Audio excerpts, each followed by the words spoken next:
Thank you. It's very kind of you.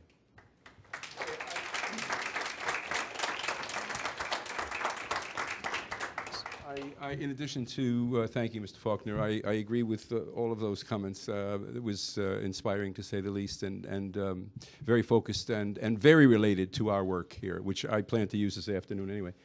But what I did want to say, one second, what I did want to say was that it's what is a major shame here is that Mr. Falconer and company, if they had been empowered, part of the contract and so forth, to implement the findings, I think that would have been the way to go. I mean, you don't just find out what's going on.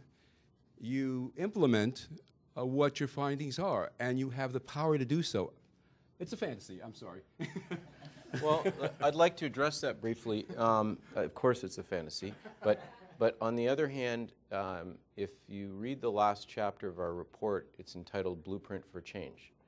And the last chapter of our report speaks to what is it about the conditions that exist that either thwart change and keep us back, or alternatively, what conditions would be necessary to enable change.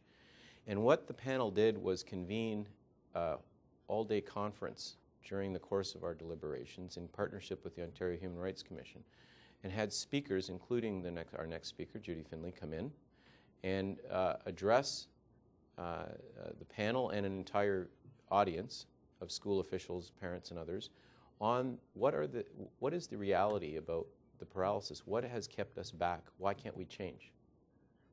Because we recognized the cynicism, the reasonable and healthy cynicism by which people viewed our work, which is another study, another report.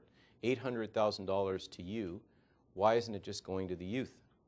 A completely reasonable point, which when I acknowledged the reasonableness of that point, I was the subject of huge criticism by school board officials for acknowledging that that's a reasonable concern. That is, I got in a lot of trouble.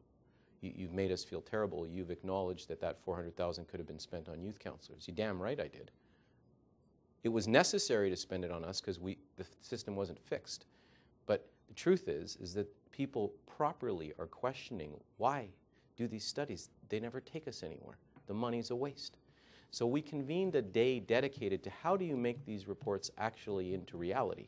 And different speakers spoke to their experiences with their work being stymied.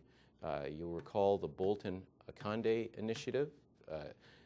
Dr. Foreman was on that initiative. Other similar initiatives, subsequent trustee Mari Rutka pursued initiatives. All of these have never been adopted. So what is it that's going on that is a barrier to change? What are the barriers to change? And that's what our final chapter is about. And interestingly enough, in that chapter, we refer to the fact when there is progressive work done that causes consternation to those in power and makes them uncomfortable, they attack the validity of the work in a knee-jerk fashion. Sound familiar? And so at the end of the day, we believe implementation is absolutely essential to the credibility of the exercise. And so we recommended this task force be appointed by the province. We told them what it should look like. We told them who should chair it. But that's all we can do. We can't ultimately make the horse drink the water.